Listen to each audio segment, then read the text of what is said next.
अदिति शेष की film major का दर्शकों को बेसब्री से इंतजार था। दर्शकों की ये बेसब्री 3 जून को खत्म हो गई, क्योंकि फिल्म ने 3 जून को सिनेमाघरों में दस्तक दे दी है। शशि किरण टिक्का द्वारा निर्देशित इस फिल्म में अदिति शेष के अलावा शोभिता धूलिपाल, सई मांजरेकर और प्रकाश राज जैसे बहुत अहम किरदार मौजूद हैं।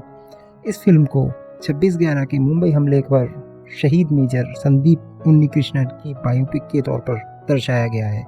इस फिल्म का सबसे मजबूत हाथ अदिति शेष है, पर क्या शहीद मेजर संदीप उन्नीकृष्णन की जिंदगी को वो बड़े पर्दे पर दर्शाने में कामयाब हो पाए हैं या नहीं, जानेंगे आज के एक्सप्लेनेशन में।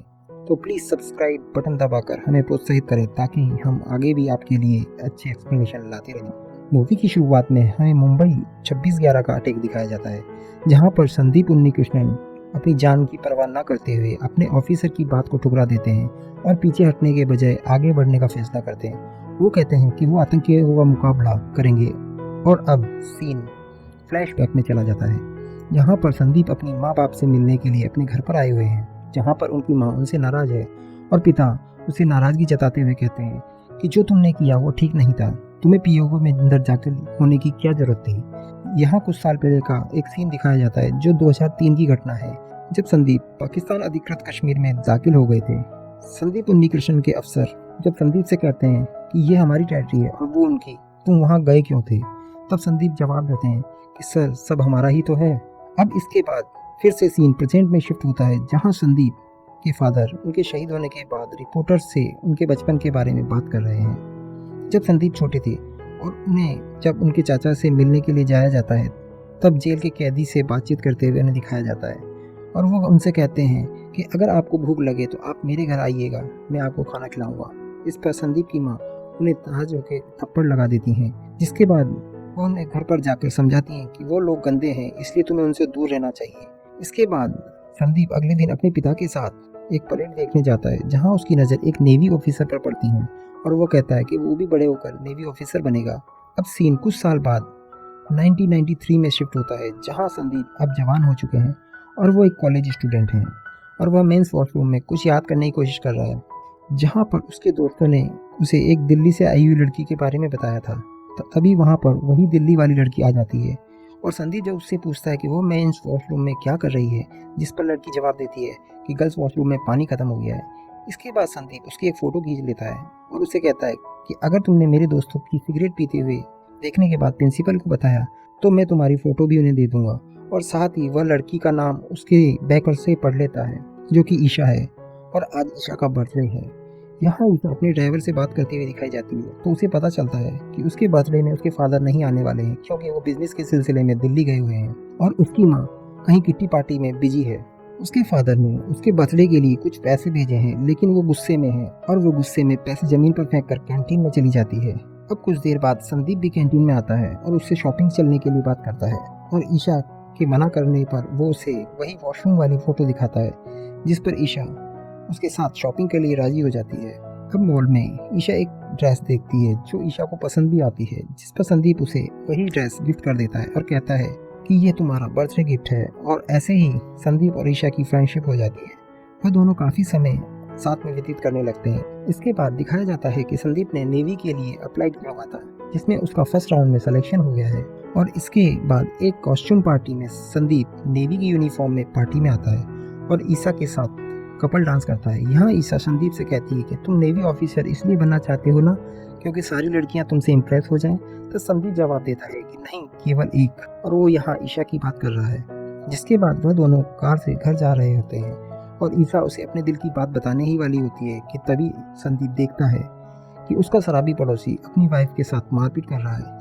इस पर वो गाड़ी से नीचे उतरकर उसको बचाने चला जाता है और तभी वहाँ पुलिस भी आ जाती है और उस शराबी को पकड़कर अपने साथ ले जाती है। जब संदीप घर पहुँचता है तो उसके पिता उस पर गुस्सा होते हैं, क्योंकि संदीप ने बिना घर पर बताए ही नेवी के लिए अप्लाई कर दिया था और उसके फादर उसे डॉक्टर या इंजीनियर बनता हुआ देखना चाहते थे।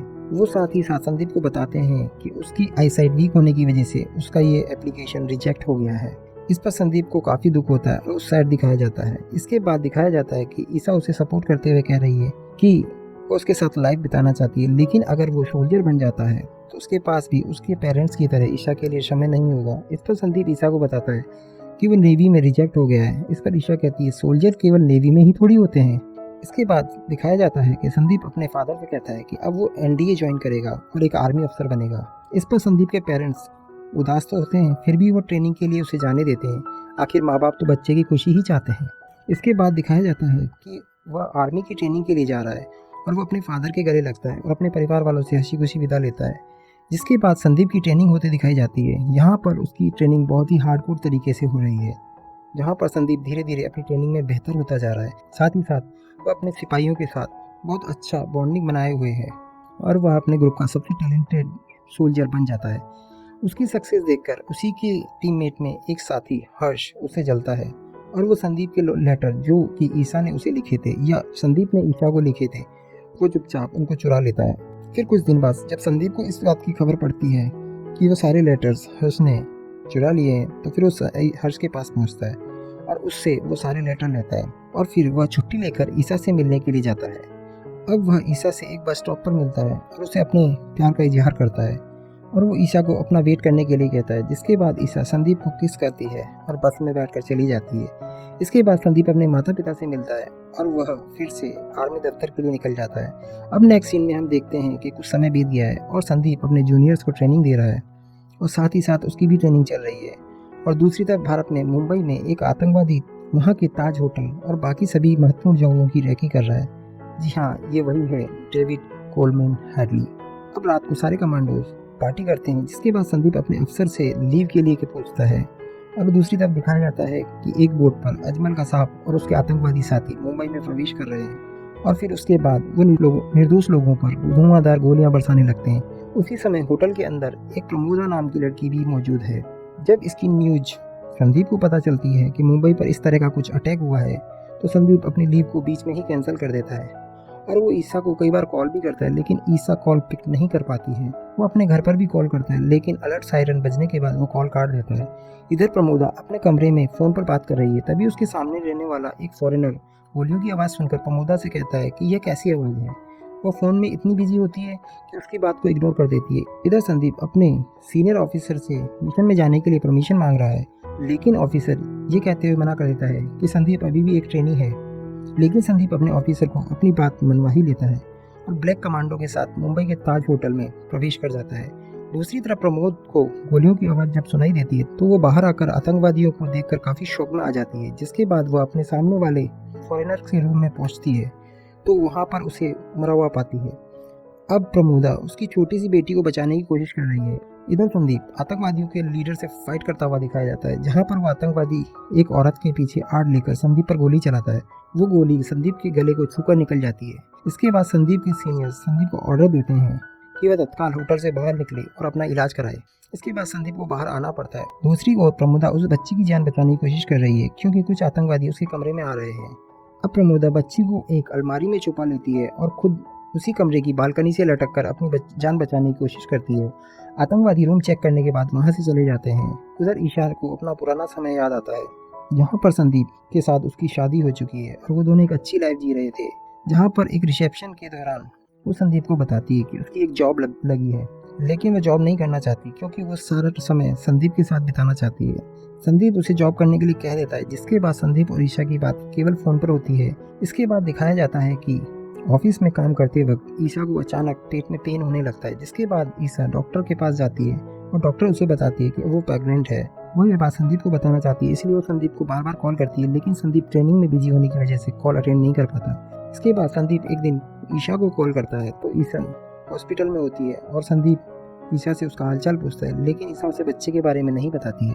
इसके बाद संदीप लीव लेकर ईशा के पास पहुंचता है और ईशा से कहता है कि क्या तुम मुझसे कुछ छुपा रही हो। जिस पर ईशा उसे बताती है कि तुम अपने काम में इतनी बिजी हो कि तुम मेरे सेक्रीफाइस को देख ही नहीं पा रहे हो।